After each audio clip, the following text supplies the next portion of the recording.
And we're back. So amendments, we're going to hop back in on Amendment 3. Amendment 3 says, no soldier shall in time of peace be quartered in any house without the consent of the owner, nor in time of war, but in a manner to be prescribed by law. In other words, and this directly is a result of things that happened leading up to and around the time of the American Revolution, when the British put British soldiers into people's homes without their consent. This just says that during peacetime, the United States government can never put a soldier in your house to kind of watch you or even just be there so that you have to take care of them and the federal government doesn't. Now, during time of war, it's possible that a soldier could be quartered in your home, but they said, look, even in that, rather extreme example, it would only happen if there's a legal process followed. So in a manner prescribed by law. So that means that during peacetime, never are you going to have government soldiers placed into your home unless you consent to that. And during wartime, it would still be a legal process that would have to be followed first before that could happen. So, Fourth Amendment. Fourth Amendment is the right of a person to be secure in the right of people to be secure in their persons, houses, papers, and effects against unreasonable searches and seizures shall not be violated, and no warrant shall issue but upon probable cause, supported by oath or affirmation, and particularly describing the place to be searched and the person or things to be seized. Essentially, this is search and seizure law and all the warrants that police have to deal with for evidence and evidence collection. So this is kind of the foundation of our evidentiary laws. So if you look at that first clause, the right of people to be secure in their persons, houses, papers, and effects against unreasonable searches and seizures, this is called the Search and Seizure Clause. In other words, what it means is that citizens of the United States, not just, random folks, but the way it's set up, citizens of the United States and their homes, their documents, their things, cannot be searched or confiscated unless there is a reasonable cause to do so. So if the police reasonably believe that you, for example, are connected to a murder and they believe that you have the weapon hidden in your car, then they can search your car. But if they can't just stop everybody on the street and search their car without cause. Now, warrants cannot be issued except upon probable cause, supported by an oath or affirmation, etc., etc., etc. The second half of the Fourth Amendment is what is called the Search and Seizure Clause. This one has to deal with the second half of the Search and Seizure Clause is going to be that warrants have to be issued, have to be given by a judge based on sworn affidavits, and they have to be reasonably specific. They have to be very detailed. So a warrant may give the police the opportunity to search your home or your car, but it needs to detail what they're looking for. It can't just say, yeah, they're going to come in, look for stuff, and if you're committing any crimes, then they're going to get you. It's not a walkthrough. So it has to detail what they're looking for and why. So warrants need to be very specific. Now, the Fifth Amendment also has to do with our legal process. And this one is very, very long, but has some very important rights in it. The most famous, of course, is that you don't have to testify against yourself. I plead the fifth. If telling the truth in court would get you in more trouble, you don't have to say anything at all. So let's look at it in its entirety. No person shall be held to answer for a capital or otherwise infamous crime unless on a presentment or indictment of a grand jury, except in cases arising in the land or naval forces or in the militia, when in actual service in time of war or public danger. Nor shall any person be subject for the same offense to be twice put in jeopardy of life or limb, nor shall be compelled in any criminal case to be a witness against himself, nor be deprived of life, liberty, or property without due process of law, nor shall private property be taken for public use without just compensation. What does this mean? Well, let's break it down clause by clause. That first clause, no person shall be held to answer for a capital or otherwise infamous crime, except on the presentment of an indictment of grand jury. In other words, citizens can't be put on trial in a case where death, that's a capital case, or federal prison, an infamous crime, would potentially be the outcome unless a grand jury deems that there's enough evidence to even proceed with such a trial. A grand jury is a jury that meets in the courtroom, but it's before your actual trial to determine if there's enough evidence to charge you with the actual murder. So if, for example, you're arrested and they think that you're the murderer, first, the prosecuting attorney has to essentially prove to a jury of your peers that really there's a chance you did it. Now, they're not going to decide your guilt or innocence. They're just going to decide that the prosecution has enough evidence to go to trial against you, and they're not like making stuff up to just get someone thrown in jail. Does that make sense? Good. Moving on. It says, except in cases arising in land or naval forces or in the militia when in actual service in war or public danger. In other words, if you're a citizen who serves in the military, so now you're a little bit different. You're not a civilian anymore. So if you are a citizen who happens to be in the military rather than a civilian, or if you are a civilian who happens to serve in the militia during a time when the militia is activated, so if you are a citizen soldier and you're now in soldier mode, well, then you're not going to get the benefit of a grand jury trial because all of that is covered under this different thing specific to soldiers and service personnel called the Uniform Code of Military Justice, the UCMJ. This is like they have judge advocate generals like JAG attorneys and things like that, and they have military courts that are different than our civilian courts. So if it's time of war and you're in a militia, or if you happen to be in one of the branches of service, Coast Guard, Army, Navy, Marines, Air Force, what have you, then this doesn't apply. Now back to the thing that applies to everybody. Nor shall any person be subject for the same offense to be put twice in jeopardy of life or limb. In other words, you can't be put on trial for the same crime 2 different times. This is called the Double Jeopardy Clause. Now, fine print does apply here. The grand jury trial doesn't count. So they bring you in front of a grand jury and say, hey, we think this guy murdered somebody. And they go, yeah, we should probably take him to trial. That doesn't count as a trial because they were not putting you in danger of life and limb. They were determining whether or not they should have a trial. So that doesn't count. Your actual trial, if the jury can't decide. Now, this isn't like, they acquit you and you're not guilty, or they determine that you're guilty. This is what's called a hung jury. They can't agree one way or the other. And so if they are deadlocked, if they can't choose one way or the other, if you are guilty or if you should be acquitted of the crime with which you are charged, then it's basically like the trial didn't happen. The trial is a wash.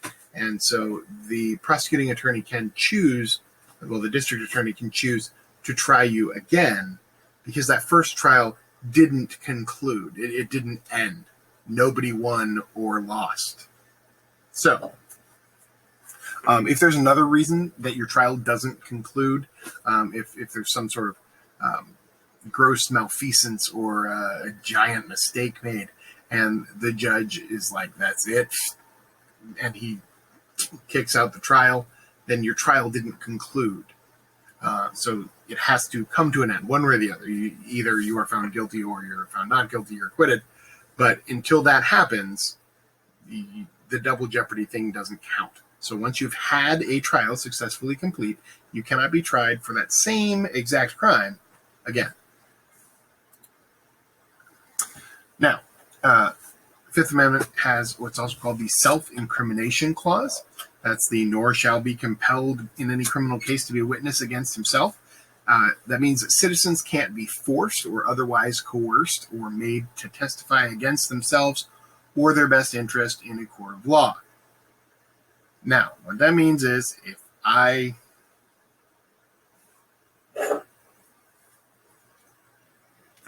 swiped the hand sanitizer, And then I'm in court and I raise my hand and I swear to tell the truth, the whole truth, and nothing but the truth, so help me God. And then they say, Mr. Zehnder, did you swipe the hand sanitizer? And I know I did, but I also want to tell the truth on the stand because I swore to do so help me God. I know if I say, yeah, I did, I'm going to be in a lot of trouble. But I also don't want to lie on the stand because then I would commit perjury. And if they can prove that I lied, then it's really, really bad for me because then I'll get in trouble for stealing the thing and for lying in court. And that's not good. So I can choose another route. I can say, I plead the fifth. Now, pleading the fifth doesn't mean I did it and don't want to talk about it. It just means that I no longer want to talk because I think that the jury might misunderstand my testimony or might understand my testimony and it would be detrimental to me. Now, juries are instructed by the judge. You know, if you're thinking, well, that means as soon as they say they plead the fifth, then clearly they did it. Well, juries are instructed by the judge that if a witness pleads the fifth, it shouldn't influence the opinion of the jury about that witness. Or if it's a defendant, the defendant's guilt. But remember, jurors are human, so taking the fifth is often prejudicial and does cause them to kind of think that maybe you're hiding things, even though it is, one of your rights as a citizen. So, the Fifth Amendment continues and says, nor may you be deprived of life or liberty or property without due process of law. This is called the Due Process Clause. Due process means that there is a set of steps that the government has to take legally to do stuff. Like, for example, in the Third Amendment, when it talks about during time of war, they can quarter soldiers in your house if they follow the due process of law, if there's a legal route to do it. So this is the same kind of thing, that due process, but this is the Due Process Clause. In other words, what this says is that the federal government cannot take a citizen's life or freedom or stuff, property, without a trial or the passing of a just law. Just meaning just, like justice. The hope being that unjust laws will be legally challenged. And you'll be like, oh, that's not fair. So, for example, in the state of Florida, if you are illegally poaching things like lobster, we have laws in Florida that say if you are spearfishing lobster, which is illegal, super illegal, and let's say that you're spearfishing lobster and it's out of season and it's great, and you're also in John Penny camp, so you're in a park out of season with a spear gun. Yeah, it's super bad. When FWC catches you, Florida has laws on the books that say if you are poaching, you lose all the equipment and gear that you used in the commission of that poaching. So, when they catch you, that means you lose those spear guns that you were illegally using and the scuba gear that you were wearing and the boat that you drove over there to get above the lobster and the trailer that you pulled behind your truck with the boat on it. And, oh, yeah, your truck, too. And all that is going to be seized and auctioned off. FWC will auction that off and then use that money for things like stopping poachers. And that's all legal. Because even though they didn't have to have a trial to seize your stuff, there are laws that say if you do A, B, C, D, then we take your E, F, G, Q. Got it? Good. All right. Nor shall private property be taken for public use without just compensation. This is what's called eminent domain. This is where the government takes part of your land to use it in a public manner. As a matter of fact, most of you have probably seen this. If you look in your front yard and there is a sidewalk. There's a sidewalk in my front yard. Now, the sidewalk is not mine. It belongs to the city of Fort Myers. But it is most definitely on my property. But it was for the public good. Now, Basically, the way this works is the Fifth Amendment guarantees that owners will be paid a fair market price for their property if their property is seized. So if they're not just going to run a sidewalk through for public good. For example, when they put in the Midpoint Bridge, I was in high school, and there are houses right there on the Fort Myers side, and there was a nice little neighborhood that had been around for a long time. It was a historical neighborhood, and they said, this is a narrow part of the river. We want to put the bridge right there on your house. And people said, no, that's my house. And they said, well, your house is worth this many, $180,000, and his house is worth $200,000, and his house is worth $85,000. So that's what we're paying you. You have 90 days to evacuate, and then we're going to knock your house down. Have a nice day. And they fought it in court, and they lost, and the Midpoint Bridge is where their houses used to be. That's how eminent domain works. It's not always pretty, but the idea is that it will always be for public good. It is very much a utilitarian idea, the idea being that it benefited a lot of people in Cape Coral and a lot of people in Fort Myers. It did not really benefit those families at all, but kind of the idea that the needs of many people should outweigh the needs of a few people is kind of the way that this one is constructed. All right, Sixth Amendment.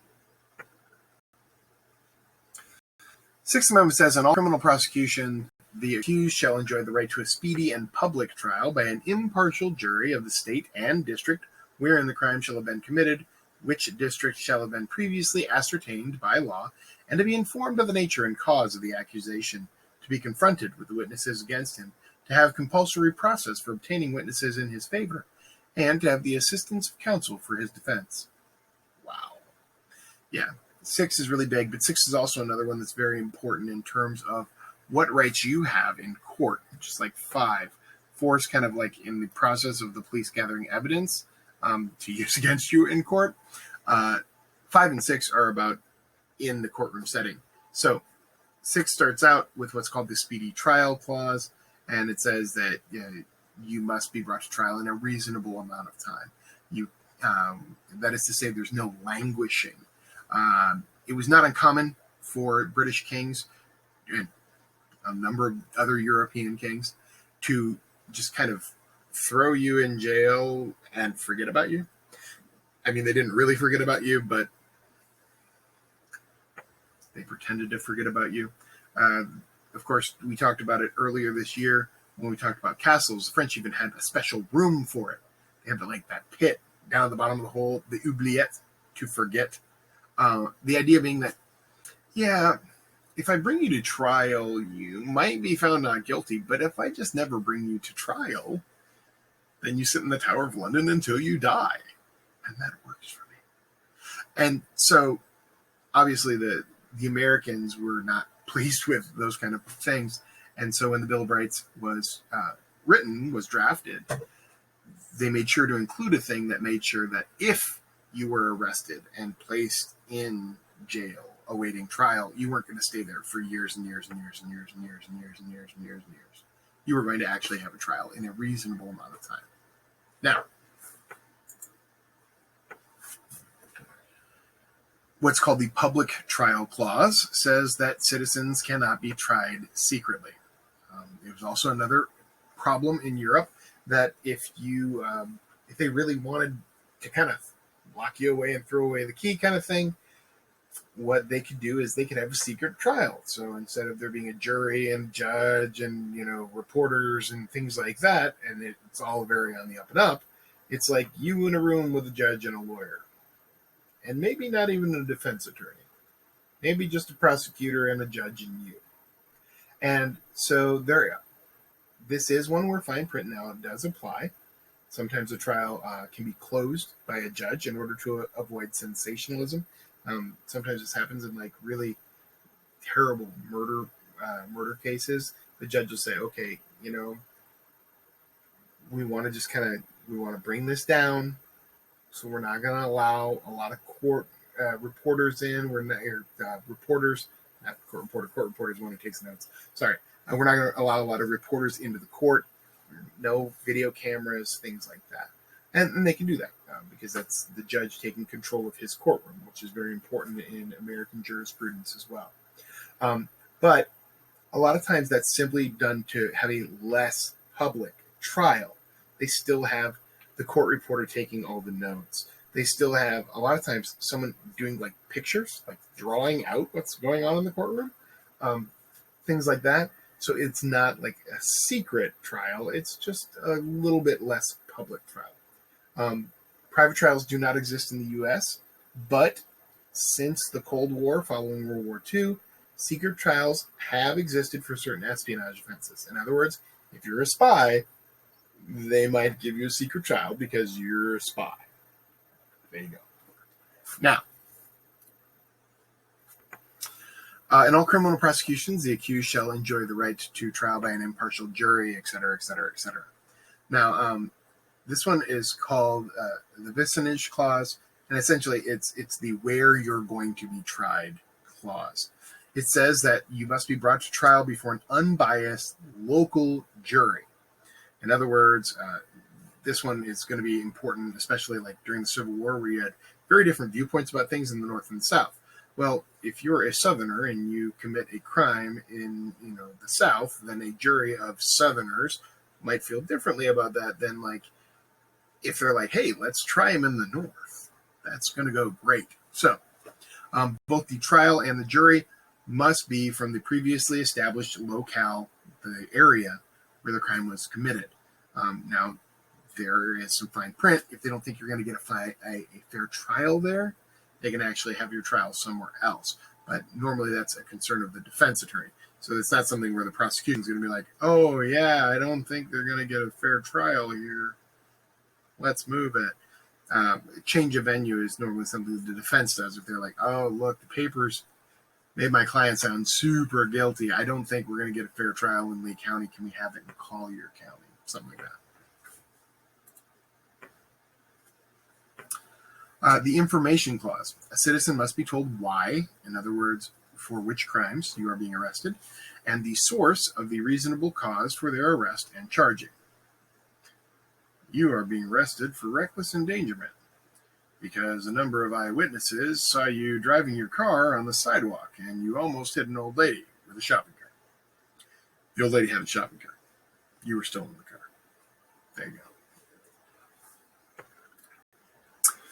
That one continues on into what's called the Confrontation Clause, where it says the accused enjoys the right to confront the witnesses against them.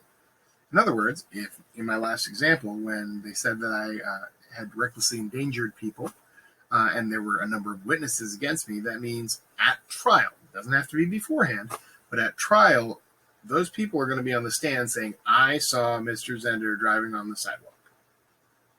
I wasn't, but that's what they think. A citizen must be allowed to physically be present and observe the sworn testimony against him by his accuser. And that's not a new American invention. That's actually a super, super old part of the law. It comes to us from Roman law. I actually talked about it last year when you were in chapter 7.2. And Roman law included an assurance, a guarantee, that people accused of a crime would have the right to look their accusers in the eye. The U.S. Supreme Court actually has cited the Bible for support of the long-standing tradition of this. The citation that the Supreme Court used when someone was like, I don't think that we should have this anymore. They're like, dude, it's been in the law forever. Just look at the New Testament in the book of Acts, chapter 25, verse 16, where it says, and this is a Roman governor talking, Porcius Festus, he's talking about the proper treatment of the Apostle Paul, who at this point is a prisoner of Governor Festus. He says, quote, I told them that it is not the Roman custom to hand over anyone before they have faced their accusers and have had an opportunity to defend themselves against the charges. So there you go. Now, Sixth Amendment continues on, and it says in what's called the Compulsory Process Clause that a citizen must be allowed to bring forth witnesses to testify on their behalf as part of their defense. So in other words, if a bunch of people are going to talk about how they think they saw me driving on the sidewalk, then I'm going to be able to have an alibi witness that says, no, it can't be him because we were having dinner across town.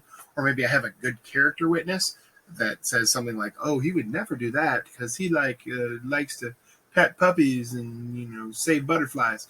Or maybe I have another witness who can testify that, as a matter of fact, I don't own a car, and I never have. I never learned to drive a car, something like that. I can't drive a car because I have no feet. Whatever. By the way, if you have no feet, you actually can drive a car, even without a prosthetic. There's all kinds of neat things we can do. So, Sixth Amendment concludes with what's called the Assistance of Counsel Clause. This just says that a citizen must be allowed to have the benefit of a defense attorney, so someone who is well-versed in the law to be there and help you, because most of us aren't super good at memorizing the American legal code. So, have a professional do it. Now, a bunch of these rights are actually wrapped up into what's called the Miranda Right. This is what the police read when they arrest you. This is the whole, you have the right to remain silent. Anything you say can or will be used against you in a court of law. You have the right to appoint an attorney. If you cannot afford an attorney, one will be appointed for you free of charge. Do you understand these rights as they have been explained to you? Yes, I do. Excellent. You're being charged with that. Okay. Seventh Amendment. In suits at common law, where the value in controversy shall exceed $20, the right of trial by jury shall be preserved, and no fact tried by a jury shall be otherwise re-examined in any court of the law than according to the rules of common law. So, basically, what this means is if you're going to sue somebody in court for money, then trials will have a jury, and that if the civil trial concludes, you can't, if I don't like this trial result, I can't, go to this court over here. I have to appeal to a higher court. So, if civil court in Florida says that I owe somebody a lot of money and I really don't want to pay, I can't just go to a civil court in another county. I have to go to the Florida State Supreme Court. And if they say, you still owe them a lot of money, then I'll be like, oh, no. I can't go to the Georgia State Court or the Georgia State Supreme Court. I have to go higher than Florida, so I would have to go to the U.S. Supreme Court at that point. Does that make sense? Yeah. Eighth Amendment, fantastic one. Very, very short, very, very important. Excessive bail shall not be required, nor excessive fees imposed, nor cruel and unusual punishments inflicted. First part of that is called the Excessive Bail Clause, and what that means is that a citizen bonded over for confinement should have a reasonable, not punitive bail. In other words, bail is a guarantee that you pay the court that says, hey, I'm going to show up for trial. I don't have to wait in jail. You can trust me to show back up.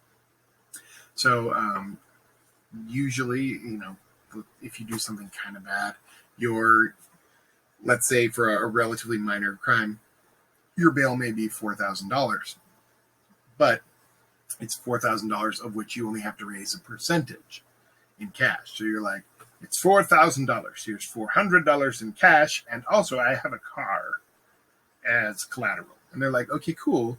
We'll take your $400 and hold it, and if you show up to court, you get your $400 back.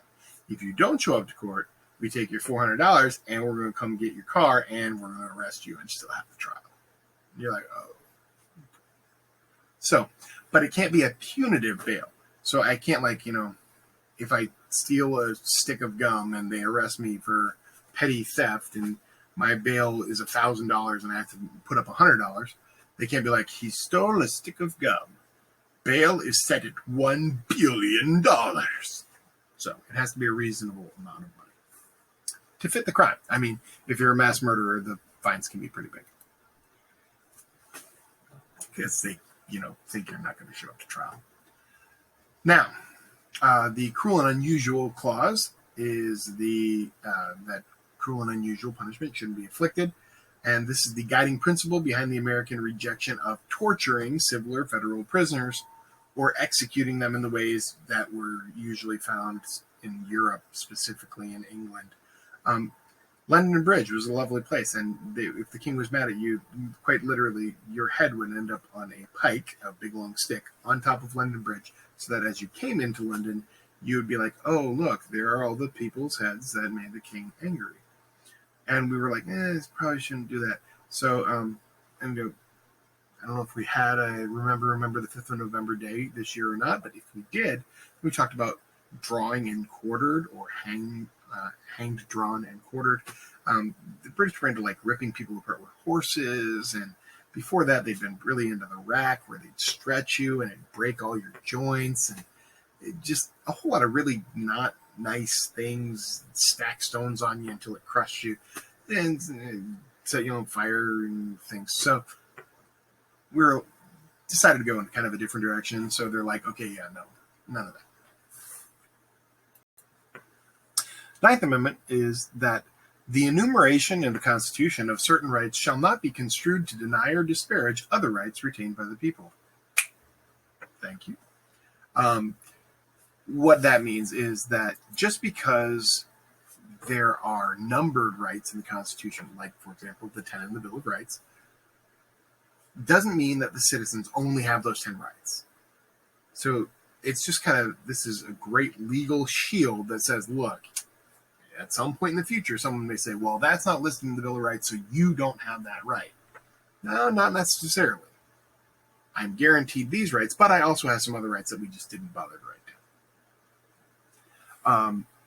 10th Amendment is kind of the same thing, but in a different way. It says the powers not delegated to the United States by the Constitution, nor prohibited to it by the states, are reserved to the states, respectively, or to the people. In other words, Number 9 says, these aren't the only powers the people have. Number 10 says, the things written in the Constitution, that's all the power the federal government gets. So, unless it's there's the word explicit, which means very clearly written out, and there's the word implicit, which is implied. So, number 9 basically says, the people have implicit, all these implied rights, in addition to their explicit rights. Number 10 says the federal government only has what is explicitly listed. They have no implicit powers. All the other stuff, anything that's not listed for the federal government, is a power of the state or a power of the people. Hear that, federal government? So, what that means is that the federal government in D.C. only gets the powers that are listed specifically for them in the Constitution. Nothing else. Not ever. Any power that exists that doesn't belong to the federal government belongs to the states, or to you and me, or both, unless there are already rules forbidding it. So, for example, if we have a law that says, like, the state can't do X, then that means it's my right. Yay. So, really, really quick review. Amendment 1, freedom of, not from, religion. Freedom of speech, freedom of the press, right to peaceably assemble, and the right to petition the government with your complaints. Amendment 2, right to keep and carry weapons of war.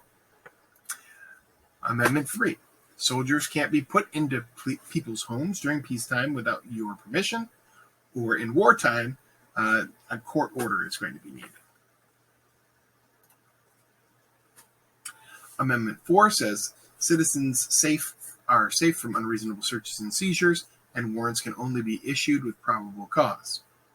Now, I know as a student, sometimes this comes up. Nota bene. Students' personal property at a school may be searched by staff without a warrant or the need for probable cause in order to maintain a safe, distraction-free school environment. And because of the fact that things like your parents sign documents at the beginning of the school year that says they agree to that. And if they don't agree to that, then we say find a different school. But pretty much every school has a thing that your parents sign that say, in order to keep the school safe, you guys don't actually function as citizens because you're not legal voting entities anyway. Sorry, guys. Amendment number 5. Grand juries are guaranteed for capital crimes. Remember, capital crimes are those crimes for which you can receive a penalty of life in prison or the death penalty. No double jeopardy. You can't be tried twice for the exact same crime. You don't have to talk about yourself, speak out against yourself in court, and private property can't be taken for public use without the owner being fairly paid, compensated. Amendment 6 is your rights to a speedy trial, a public trial, a trial by an impartial jury, a trial by a local jury, the right to confront the witnesses against you, and obtain counsel for your defense, somebody who knows the law better than you do. You can serve as your own defense counsel, but whatever result you get is going to stick. It still counts even if you're a goober and you mess it up. Amendment 7, when suing for an amount of more than $20, you have a right to trial by jury. No jury trial can be retried except by higher courts. Amendment 8, no excessive bail.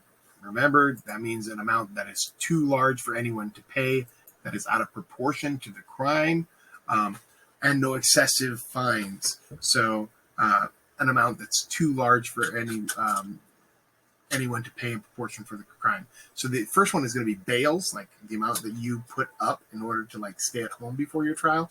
And then the fines portion, no excessive fines. They're not going to be like, oh, you were jaywalking, you crossed the street in the middle of the road instead of at the corner.